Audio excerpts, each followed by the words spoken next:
Assalamu alaykum qarindoshlar, qanday ahvolinglar? Men Amerikadan doktor Mehmet deyman.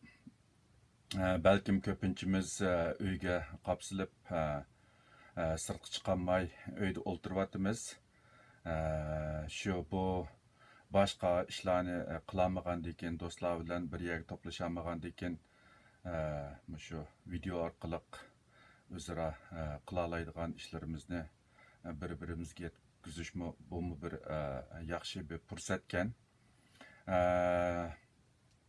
Men tuvanda shu o'zimniki shu vaksina to'g'risida izlanganlarimni qarindoshlar bilan o'rtoqlashmoqchi. Albatta buningki umumyuzlik bo'lishi notayin qisqa vaqt ichida hamda shu o'zimniki izlanib topganlarimni sizlar bilan bir o'rtoqlashay dedim. Agar kam bo'lib qolgan yoki bo'lmasa to'g'ri bo'lmagan yerlar bo'lib qolsa, qarindoshlar to'g'ri tushunsa bo'ldi.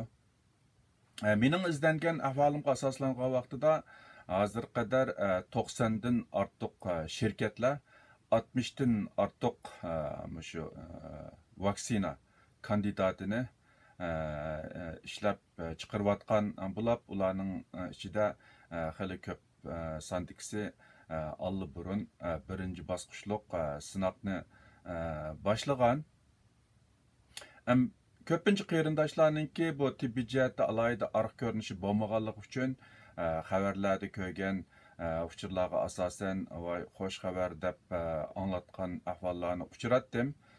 Bu deganlik hargizmi vaksina hozir bizning ishlatishimizga tayyor bo'ldi deganlik emas. Ko'pinchisi vaksina kandidati, ya'ni tadqiqotchilar yoki olimlar belgilik şu virüsninki bir qismini yoki virusninki RNA yoki DNA yoki şu bir bo'likiga yoki shunga o'xshash keladigan moddalarni mushu odamlarda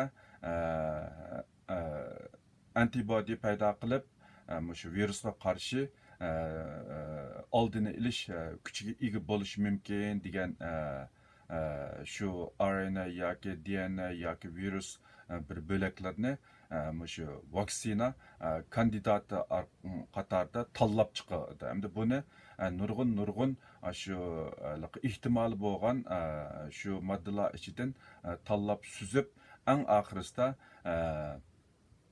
nazariya bo'yicha cho'qim bir yaxshi ta'sir berdi, unum berdi deb qaragandan keyin buni andan keyin rasmiy shu biz mush vaksina kandidatini tanlab chiqdik deb andan keyin birinchi qitimliq sinoqqa boshlaydi. Hozir chiqayotgan xabarlar asosan rasmiy bir vaksina bo'lmasdan vaksina kandidati, buni yolg'iz Amerika emas, nurg'un davlatlar qilyotidi. Hatto bir qismi men yuqori degandagidek rasmiy sinoq bosqichiga kirdi. Bu deganlik hargizmi qisqa vaqt ichida biz shu vaksinadan bahramand bo'la olamiz yoki vaksina orqali bu vabodan saqlana olamiz deganlik emas. Bu faqatli kandidat ko'pincha xabarlarda deyilayotganidek buningga balkim 1,5 yil vaqt ketishi mumkin davotida. Endi bu 1,5 yil degani nayta qisqa vaqt odatda ko'pincha vaksinaga nisbatan. Endi bu mushu hozir qadar tarqayotgan kasallarga qarasak, shu vaksina kandidatining o'zi chiqish uchunmi bundaq qisqa vaqt ichida chiqib boqmagan. Burun bu vabo tarqalib butun dunyoga og'ir tahdid yaratgandan keyin ba'zi shirkatlar 6 hafta ichida, ya'ni 1,5 oy ichida bu kandidatlarni tanlab chiqqan bo'ldi. Ko'pincha shirkatlar 3 oy ichida bu kandidatni tarqab chiqqan bo'ldi. Endi bu vaboni Xitoydan mayli o'tgan yil 12-oy degan deyli yoki 11-oy deyli, hatto 9-oyda deyli, bundaq chiqqan vaqtida oldi keyin ulab eng jiq bo'lganda 6 oy bo'ldi hozir. 6 oy bo'ldi. Lekin xalqarada rasmiy buningki g'ulg'uli qo'zg'ig'ili shu birinchi oyning oxirlari hozirga qadar 3 oy bo'lmadi. Lekin men yuqori degandagidek 90 necha shirkat hozir qadar shu 3 oy ichida 60 dan ortiq vaksina kandidatlarini ishlab chiqarayotgan yoki ba'zilar chiqarib bo'lgan, ishlab chiqarib bo'lgan. Bu hamda burunqi shu vaksina tarixiga qaraydigan bo'lsak, nihoyatda tez bir ishlab chiqarish hisoblanadi. Lekin bu bizningki mush kasallikdan mudofaa ko'rinishimizga ishlatish uchun nihoyatda uzun vaqt var degan gap. Kam deganda 1 yil bo'lmasa 1,5 yil bor degan gap. Hatto 1,5 yildan keyin bu hozir shu o'tirg'i chiqqan vaksina kandidatlarininki mutlaq ko'p qismi hatto hammasi mag'lub bo'lishi mumkin. Bunu biz hozir bilmaymiz. Faqatla shu 3 bosqichliq tajribadan o'tib, shu insonlarda rasmiy unumi bor, yana bu virusdan saqlaydi degan yakunga chiqishchilik bu bir noma'lum son. Bu virus bilan o'xshib ketadigan burun tarqagan mayli SARS olsun, 2003-yilgi SARS olsun, 2012-yildagi MERS olsun, bularga nisbatan alayda unumlik bir virusniki o'tirg'i chiqqani yo'q.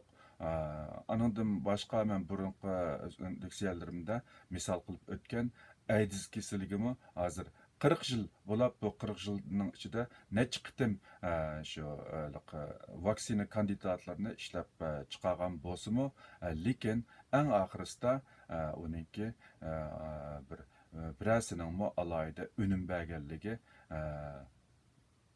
yo'q, unum berishi yo'q. Ya'ni mundaq chiqqan vaqtida bu vaksina kandidatlari asosan mag'lubiyat bilan oxirlashdi degan gap.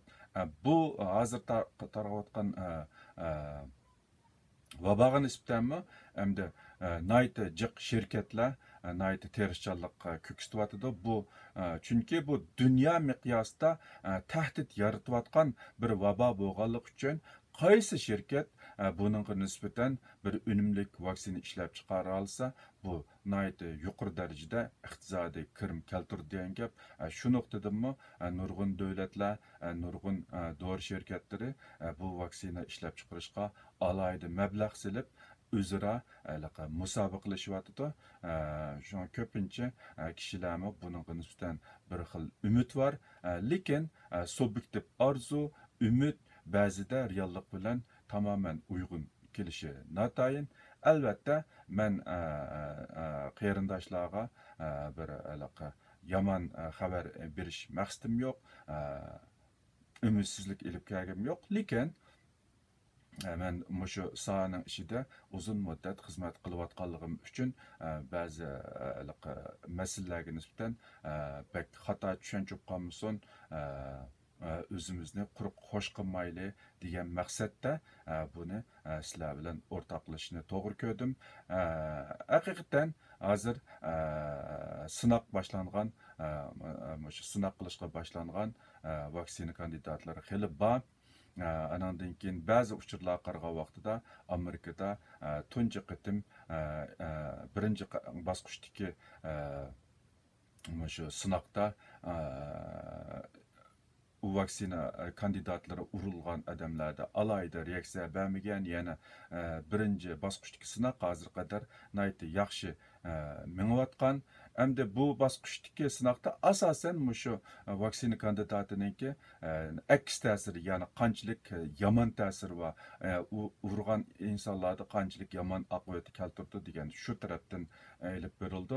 Hamda men yuqorida aytgandek, bu vaksinami shu virusningki bir partisi yoki shu virusningki kasal paydo qiladi deb qaralgan qismini ilib etgan qismi yoki shuningga o'xshash yasalgan RNA yoki DNA bo'lganligi uchun bularmi adam badanida shu antibody hosil qilishdan boshqa o'zgarishlarni, yomon ta'sirlarni keltirib chiqarishi mumkin. Shunga birinchi qatimliq bu vaksina sınıfında az miktarda sağlam adamlarını tepip şularda qandaq aks ta'sir berdi, qandaq reaksiya berdi, shuni sinaydigan gap. Ikkinchi bosqichga kelgan vaqtida anandan keyin bu vaksinaninki odam badanida ehtiyojliq shu antibodilarni ishlab chiqarish ketgan vaqt bu antibodilarniki ama shu virusga bo'lgan unumi degandek narsalar sinab qılında üçüncü basqıçqa vaqtida resmi shu vabo bilan yuqumlanish ehtimoli yuqori bo'lgan insonlar orasida urush orqali uniki amaliy rolni sinaydigan gap. Ama shu uch bosqichdan o'tgandan keyin anandan keyin rasmiy bozorga sag'idak ko'p miqdorda vaksinalarni ishlab chiqarib bozorni ta'minot qiladigan gap. Uning qichilik bu nayti uzun bir bosqich bo'lib, hozir ko'pincha mutaxassislarning deyishicha 1,5 yil vaqtda ketadi deb qaralyotidi. Endi ba'zi xabarlarda Xitoyda bu vaksinaninki allaburun ijod bo'lib bo'lganligini da'vatgan qarindoshlar bor.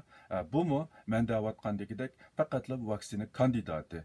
Agar Xitoy buningga unumlik bir vaksina topgan bo'lsa, meningcha hozir bu pul tepishninki eng yaxshi mezgil bo'lganligi uchun buni balkim dünyadaki ko'p yerlarda setib pul tepishi mumkindir. Shunga ulardimi hamda faqatla vaksina kandidati bor, uningki hamda keng xalq ichida qanchalik unum beradiganligi hozir aniq bo'lmaganligi uchun ular keng ko'lamda bunda bozorga solmagan bo'lishi mumkin deb qarayman.